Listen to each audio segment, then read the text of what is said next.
급매물 출현을 한다는 내용입니다. 매물 적체에 이어질까? 내년 부동산 시장 어디로? 요 뉴스는요, 작년 12월 달에 나온 뉴스입니다. 첫 번째 내용. 얘는 작년 12월 달에 나온 뉴스다. 얘는 2020년 12월 뉴스입니다. 급매물이 출현해서 매물 적체로 이어질까라는 내용이고요. 그러니까 2021년 부동산 시장이 어떻게 될까? 그러니까 작년 뉴스를 보는 거예요. 무슨 얘기냐면 지금 똑같은 뉴스가 나오고 있어요. 주택거래 이거는 2021년 4월달 뉴스입니다. 얘는 2020년 12월달 뉴스고, 주택거래량 줄어들고 전셋값도 주춤한다. 집값 하락 시그널일까? 무슨 얘기냐면 이게 단기적인 거거든. 어떤 게 절세 매물이에요. 절세 매물. 이 절세 매물이 단기적으로 풀리면서 시장이 또 뭐예요? 그냥 뭐 난리야지. 뭐 하락론자들 또 신나서 집값 떨어지는 뭐 전조다.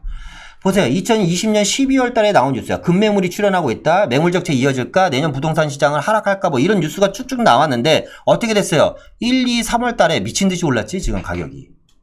그죠? 왜냐? 작년 12월 달에 어쩔 수가 이런 뉴스가 나올 수밖에 없는 게 12, 16기 대책이 발표하면서 9억 초과 장기보유 특별공제 거주요건이 강화됐죠. 그죠? 2년 거주 최대 10년 보유 시 80%가 없어지고 무조건 이제 슬라이드 방식으로 10년을 보유하고 10년을 거주를 해야지 80%를 해주는 거야. 그죠? 그러니까 이 기간 동안 장특공 받으려고 하는 사람은 12월 말까지 다 팔아야지 되니까 급매물이 나올 수밖에 없지. 그죠? 그리고 주택거래량 줄고 전셋값도 주춤하다. 집값 하락 시그널이니까. 이거는 지금 이번에 엊그저께 뉴스예요. 당연하죠. 6월 때까지 양도세 중과돼서 팔아야 되는 사람들은 팔아야 되죠. 플러스 종부세 때문에. 이런 사람들은 그러니까 증여를 못해서 던져야 될 사람들은 던져야지 되는 거예요. 어쩔 수 없이 던져야지 되는 거야. 결이 같다. 그런데 어쨌거나 12월 달 이후로 가격이 계속해서 올랐죠. 1월 달, 2월 달 엄청나게 가격이 상승이 많이 됐잖아. 그죠? 그러니까 지금도 마찬가지야. 단기적인 현상이다. 언제까지? 5월 31일까지. 어쩔 수가 없다. 이건 우리가 근데 안고 가야지 되는 겁니다. 그러면 언제 사야지 돼요? 언제 사야지 돼? 그러니까 이렇게 생각하시면 될 것 같아요, 여러분. 잘 보세요. 그러니까 작년 12월 달에도 급매물이 출현해서 매물이 적체가 이어진대. 작년 10월 달에도 급매물이 적체돼서 가격 하락이 예상이 된대요. 그쵸? 그러면 여러분 좀 잘 생각해 보죠. 그러니까 시장에 매물이 많이 쌓여요. 그럼 매도자 입장에서 생각해 볼게요. 제가 시장에 물건을 10억에 내놨어.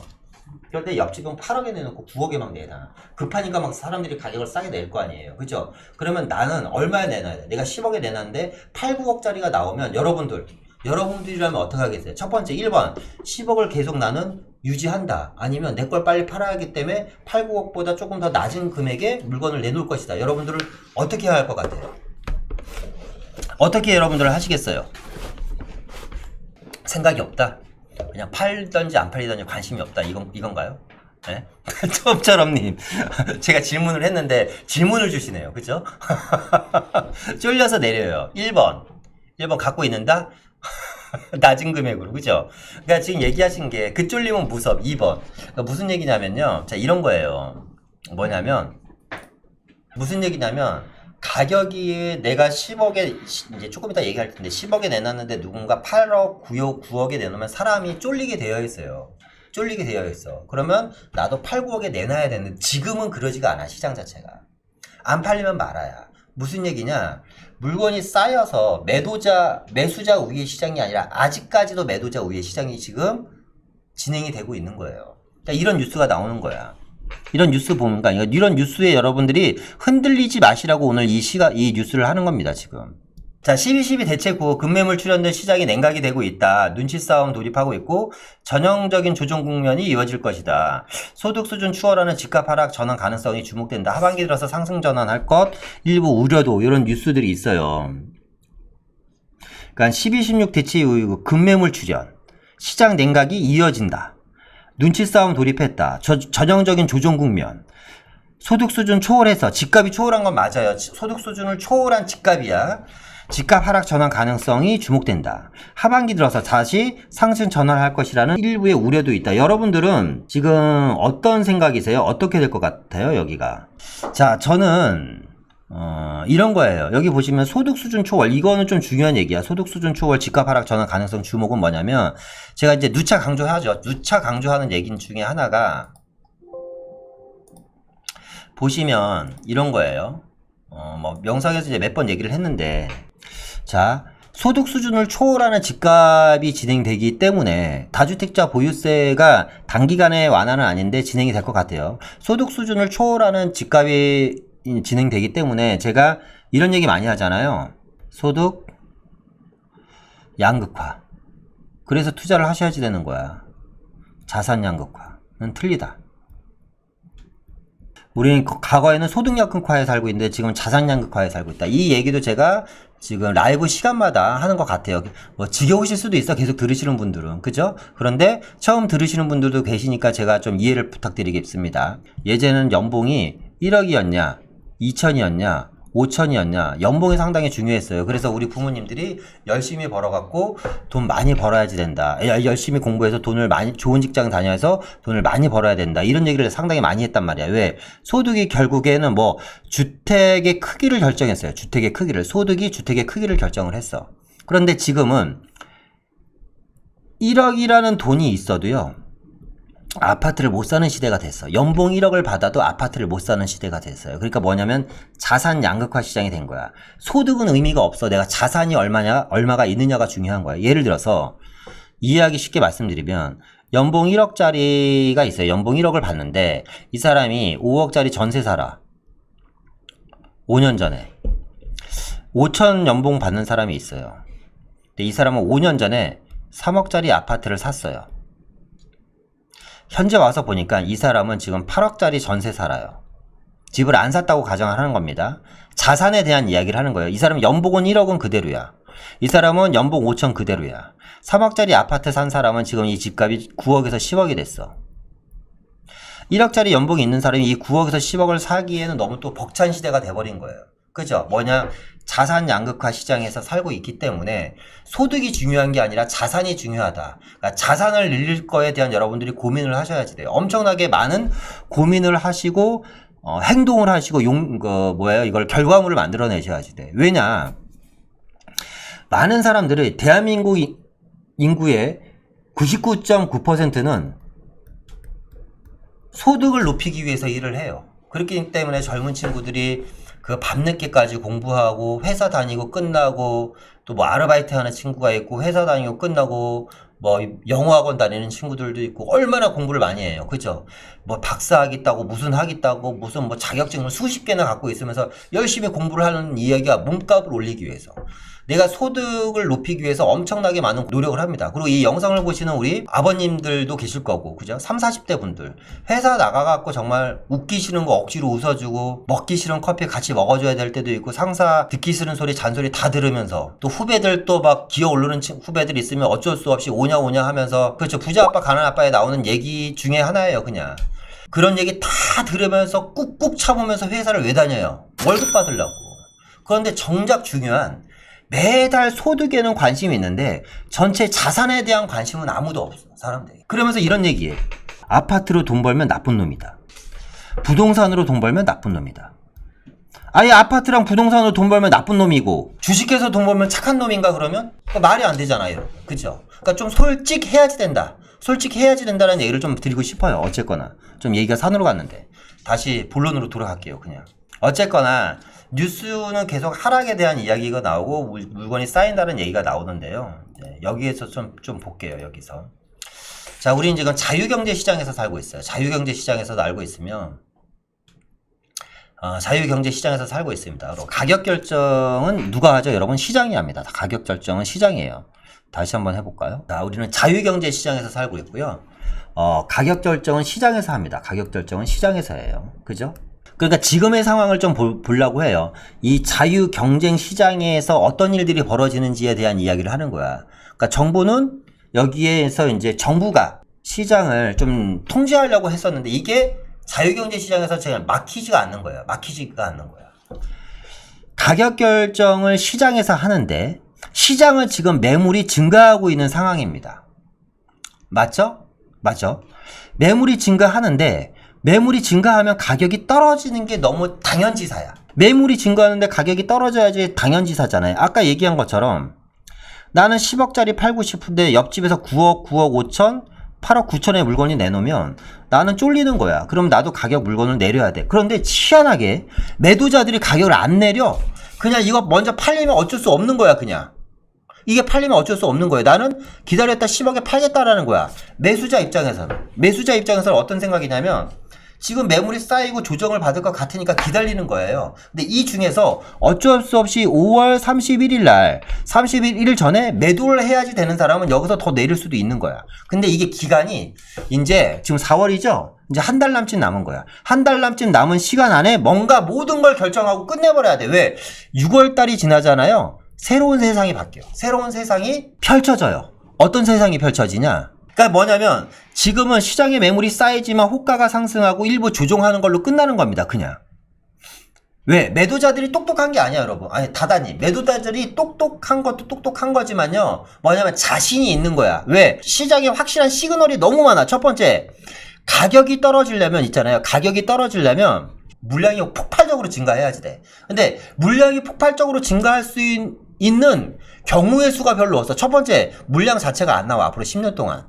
두 번째, 금리가 크게 올라와서 이따 얘기하겠지만 금리가 엄청나게 크게 올라갔고 금리로 인해서 대출만은 받은 사람들이 큰 타격을 입어야지 되는데 금리가 오를 일도 없어. 왜? 파월 의장이 뭐라 그랬어요? 미국은 2023년까지 금리를 안 올릴 것이라고 이미 공언을 했어. 거기다가 미국은 올 1년 동안 헬리콥터로 달러를 찍어 뿌려버린대요. 전 세계에 그냥. 그러면 유동성 폭발이야 그냥.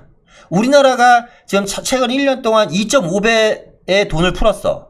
전년 대비 2.5배, 통화량이 2.5배 증가했는데 미국은 통화량이 6배가 증가했단 말이지. 이주열 하는 총재가 임기가 1년 남았어요, 지금. 1년 남았는데 1년이란 기간 동안 내년 1월인가 2월까지일 거예요. 1, 2월 안에 떠날 사람이 금리 올리고 떠날 일은 없어. 그럼 우리나라도 적어도 내년 중반기나 하반기까지는 금리 인상될 일이 없는 거야. 그러니까 시장에 가격을 떨어뜨릴 만한 요인이 없어. 그러니까 물건을 막 던질 만한 사람들이 없는 거예요. 그러니까 매도자, 매수인이 생각이 틀려 지금.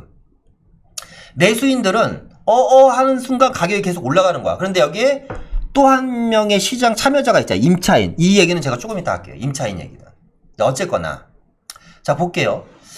음마아파트 36평형 매물 시세입니다. 음마아파트 36평형 매물 시세인데 보시면 지금 매물 제가 이제 확인을 해본 거예요. 제 얘기가 틀릴 수도 있습니다. 근데 제가 확인한 매물입니다. 음마아파트 36평이 36평이 지금 시장에 나와 있는 게 10개 남짓 나와 있는데 10개가 안 되는 것 같아요. 23억 5천에서 25억 5천의 매물이 나와 있어. 23억 5천에서 25억 5천. 근데 실거래가 신고된 걸 보니까 3월 24일 날 24억 5천에 거래가 됐어요. 그러면 3월 24일 날 24억 5천에 거래가 되고 나서 지금 매물이 23억 5천짜리가 있고 25억 5천짜리가 있는 거야. 36평형이. 아까 말씀드렸죠? 자, 25억 5천에 내놓은 사람이 있는데 옆집이 23억 5천에 내놓으면 쫄려야지 되는데 안 쫄아 사람들이. 신기하죠? 그죠? 그러니까 지금은 물건을 막 던지는 장이 아닌 거야. 자, 작년 12월 달 23억 3,500. 12월 15일 날 23억 5천, 그게 쭉쭉쭉 올라가갖고, 1월 달에 23억 2천, 1월 달에 23억 7천, 24억 2천. 그러니까 12월 달에 23억 5천 정도가 평균가라면, 지금 1월 달에는 24억 정도가 평균가로 거래가 된 거야.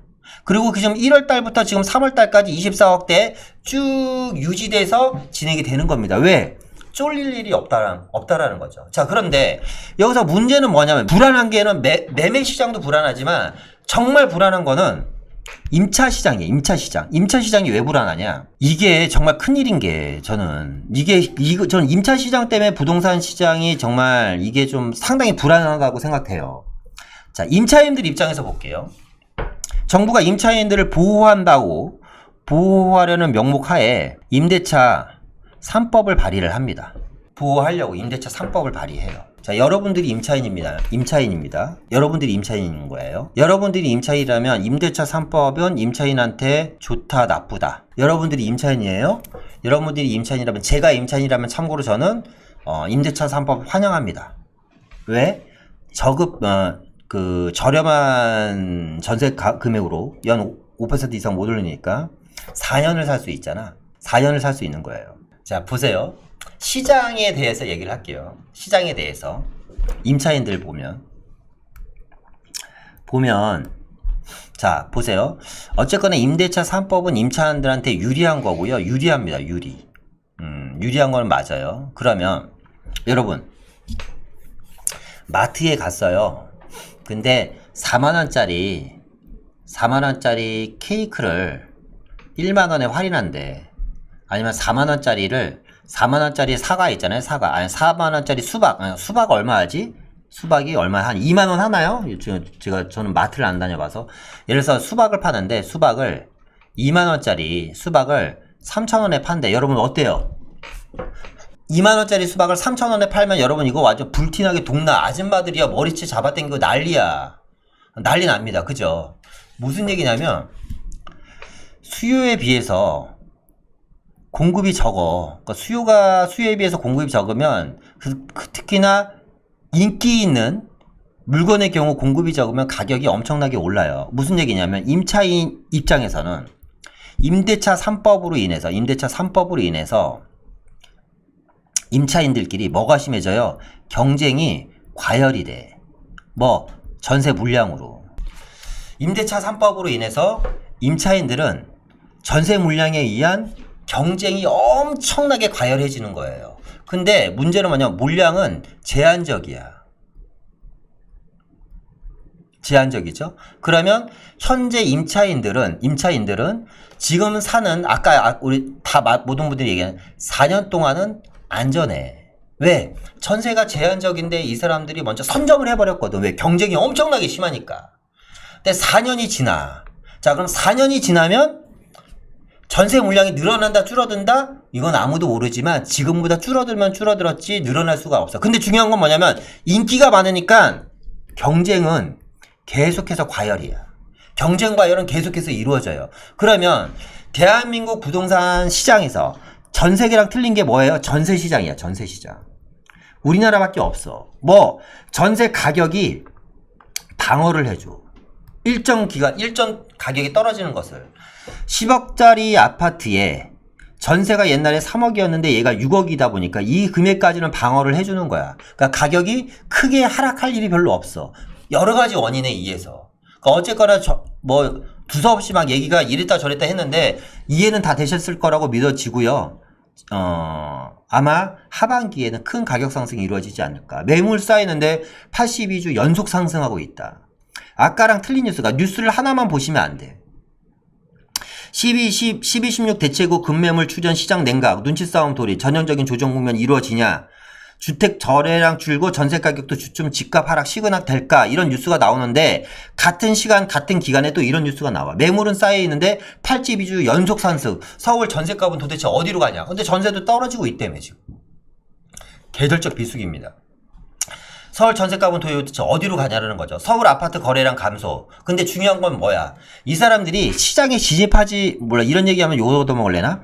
시장에 진입을 좀 천천히 했으면 좋겠다고 생각했던 사람들이 이미 진입을 끝내버렸어. 30대. 부동산 최대 수요층 20, 30대가 어딜 샀다? 마용성을 샀다. 이거는 기념비적인 일입니다. 기념비. 시장에 엄청난 큰 파장이 올 거야. 지금이 아니라 10년 후에. 기념비적인 사건이야 이거는. 20, 30대 매수 폭증 사태 이후 서울 아파트 영끌이 옳았다. 30대 얘기가 계속 나와. 무슨 얘기냐면, 고기도 먹어본 놈이 먹어요. 맛있는 것도 아는 사람이 먹는 거야. 못 먹어본 사람들은 고기 맛이 좋은지 그냥 삼겹살이 최고인 거지. 안 먹어봤으니까. 돼지갈비, 양념갈비가 최고인 거예요. 안심 스테이크 안 먹어봤으니까 이게. 제가 지금 그냥 비유를 하는 겁니다. 이거 갖고 욕하지 마시고. 자, 30대들이 집을 샀어. 5억 주고 산 집이 10억이 돼버렸네? 옛날에는 관심이 없다가, 자산이 뭔지를 알게 된 거야, 이제. 그리고 열심히 일해서 돈을 버는 게 다인 줄 알았는데, 집을 사놓으니까 갑자기 5억을 벌게 된 걸 알게 된 거야. 그러니까 이 친구들이 당장은 움직일 수는 없어. 이 30대들이 당장은 움직일 수 없는데 이 친구들이 2년 거주 요건 채우고 뭐하고 애 낳고 어쩌고 저쩌고 혹은 5년에서 10년 있다가 이 친구들이 갈아타기를 할 거란 말이야. 갈아타기를 하는데 문제는 뭐냐? 팔고 갈아타면 되는데 안 팔고 갈아탈 수도 있다라는 거지 이 친구들이. 왜? 맛을 봤기 때문에. 다주택자로 전환될 가능성도 상당히 많아. 양도소득세라든가 종부세라든가 이런 게 완화가 된다면. 그럼 시장에는 30대에 새로운 엄청난 큰 적이 생긴 거예요. 마켓이 생긴 거야 이게. 이해되시나요? 이해가 좀 되셨으면 좋겠어. 40, 50대, 60대 시장에서 30대들이 시장에 본격적으로 진입하면서 시장에는 새로운 5년에서 10년 안에 새로운 어마어마한 마켓이 생깁니다. 마켓이. 우리 지금 5, 60대들이 2주택, 3주택 갖고 있는 것들 예측 30대가 이제 스타트를 끊어버린 거야, 이게.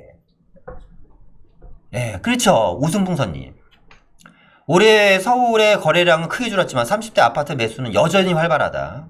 라는 거고요. 그러니까 서울 전체 거래량은 줄었는데 얘가 이 거래량을 주도한 게 누구야? 30대야. 30대.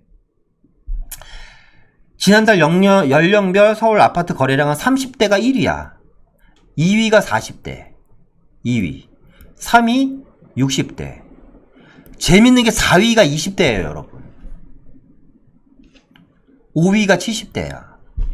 예전에는 순위가 1, 2, 3이었어. 40대가 1위, 60대가 2위, 40대가 3, 70대가 3이었는데 지금 바뀌었어. 1위가 30대. 중요한 거는 4위가 20대야, 거래량. 이 친구들이 자 봐봐. 집 하나 사고 자 30대에 진 사람이 50대에 다시 한번 산다. 제가 봤을 때 안 그래. 얘네들이 이미 똑똑하고 젊고 머리가 빠르고 샤프해. 야, 아파트 하나 샀어요. 5억짜리 아파트를 대출 이빠이 영혼까지 끌어들여서 3억 대출 받아서 샀단 말이야. 이게 10억 된 거네. 그러니까 얘네들은 뭐해? 신용대출을 알아보는 거야. 신용대출을. 그래서 뭐해? 재개발을 또 사네. 지금 이런 시장이야. 지금 시장 자체가. 예. 그런데 아직까지 집사하면 큰일 난다고 얘기하는 친구들 보면 속 터져, 저는. 물론 그 친구들 팔자지만 알아서 각자 사는 거지만 어딜 많이 샀냐면 영등포를 많이 샀네요. 보니까 성동구 많이 사고, 영등포구와 성동구는 전체 거래량의 50%가 30대야. 대단한 겁니다. 그리고 동대문, 관악구, 노원구, 종로구, 구로구 등이 40%가 넘었어. 그러니까 무슨 얘기냐면 30대는 어디 이거만 보더라니까 시장의 흐름을 알 수 있죠. 30대는 학군보다는 직주 근접 선호하는구나. 직주 근접과 중저가 아파트. 저가 아파트를 선호한다. 30대들은 학군 필요 없다. 직주 근접과 중저가 아파트를 선호한다. 그러니까 1위가 어디야? 영등포. 2위 성동구. 3위 어디에요? 동대문. 30대 집중 매수 지역. 1위 영등포, 2위 성동구, 3위 동대문. 그렇죠. 코인 사서 대박 나신 분들도 있겠지. 코인 사서 대박 난 사람들도 있겠죠. 30대 거래 의미 증가는 얘기했고요. 5월 이후 시장 상황 점검하겠습니다. 일단 현재 시장 상황은 절세 매물의 단기 증가입니다. 절세 매물의 단기 증가를 해서 단기적으로, 그러니까 사실 분들은 지금 사셔야 돼. 최소 많게는 2억 5천까지 싼 금매물 살 수 있습니다. 작게는 1억 정도. 현재 시장은 절세 매물 단기 증가고요. 신학기 입주 수요가 이제 마무리되면서 단기적인 시장 안정. 그러니까 신학기 입주 수요가 마무리되다 보니까 아무래도 전세 시장도 안정이 됐겠죠. 매매 시장, 전세 시장이 단기적으로 5월 31일까지 좀 안정적인 시장이고, 상승 요인은 이거죠. 다주택자 양도소득세 중과 종료 이후에 하반기에 상승세로 전환될 가능성이 상당히 높은데, 상승 요인이 근데 중요한 건 너무 많아. 사실상 제가 보는 상승 요인은 너무 많아요. 일단 증여는 이제 다 해버렸어. 증여는 다 해버렸어요. 증여를 다 해버려서 팔 사람들이 생각보다 많지 않고, 지금 팔 사람들은 절세 매물입니다. 다들. 두 번째, 앞으로 10년간, 짧게 5년에서 최장 10년간 물건량이 없어. 공급 부족으로 인해서 전세 가격 급등은 불붙듯이 뻔합니다. 지금. 그리고 지금 오세훈 서울시장, 아까 이제 우리가 이제 토지거래 허가 구역 얘기도 했지만 선거 이후 개발 호재가 너무 많아. 그리고 이제 아까 얘기한 것처럼 서울시장이라는 사람이, 서울시장이라는 자리죠. 사람이야. 자리라는 게요, 혼자 아무것도 할 수는 없어요. 그죠? 서울시 의원도 있고 구청장들도 있으니까. 근데 문제는 뭐냐면 서울시장이라는 자리가 혼자는 아무것도 할 수 없지만 함부로 아무도 못 덤비는 자리야. 막강한 힘을 갖고 있는 자리이기 때문에 어쨌거나 이 사람 말 한마디에 가격이 들썩들썩하는 거는 기정사실이야. 그죠? 대출 규제 완화는 이건 제가 봤을 때 거의 100% 현실 가능성이 있다. 종부세 인하는 봐야지 되겠지만 이것도 저는 개인적으로 100% 저는 15억까지 했으면 좋겠어요. 12억에서 지금 얘기를 하고 있다고 하네요. 아마 정부랑 민주당에서는 상당히 딜레마일 겁니다. 이게 이 종부세 대상이요 12억으로 바꾸는 순간 20만 명이 혜택을 봐요. 그럼 민주당 입장에서 볼게요. 20만 명이 구제를 해주는 거잖아요. 20만 명 구제를 해주는 거야. 그죠? 종부세를 인상을 해주면 20만 명 구제를 해주는 거예요. 인하를 해주면 12억까지로. 그럼 20만 명이 표심을 잘하면 얻을 수도 있다라는 생각을 하겠지. 근데 반대로 그동안 민주당을 지지해준 무주택자들은 그죠? 이 사람들 버리는 카드가 될 수도 있는 거야. 그러니까 이러지도 못하고 저러지도 못하는데 어쨌거나 이 표심 때문에 글쎄 저는 인하가 될 것 같아요. 12억까지로. 하락 요인 보겠습니다. 하락 요인. 하락 요인은 규제인데 규제 나올 카드가 다 나왔어요. 그러니까 제가 물음표 2개 해놓은 거야. 더 이상 규제 나올 게 무엇이 있을까? 하나밖에 없어. 앞으로는 토지거래 허가고요. 다른 규제 나와봤자 이제 식상하고 지겨워. 예, 다른 규제 나와봤자 식상하고 지겨워서 이빨이 안 먹혀요. 쉽게 얘기하면. 금리 인상. 아까 얘기했죠? 파월, 그러니까 미국 같은 경우는 지금 2023년까지 금리 동결이라는 얘기 했고요. 우리가 이주열 하는 총재가 2022년 1월인가 2월인가가 퇴임이야. 그러니까 이때가 본인 퇴임할 때까지 금리 안 올리고요. 지금 그분 같은 경우는 7년 임기가 8년 임기 정도 했잖아요. 7, 8년 임기 동안 금리 딱 2번 올렸어. 그러니까 금리 인상에 되게 좀 보수적인 분이세요. 어쨌거나. 단기적인 금리 인상은 힘들고 금리가 인상된다고 하더라도 저는 제한적이다. 뭐 0. 몇 % 정도. 예전처럼 뭐 2, 3% 금리 이상은 힘들다. 왜? 돈을 계속 찍어내서 풀어야 되기 때문에. 자, 이러면서 오늘 일정은 거의 다 마무리가 됐네요.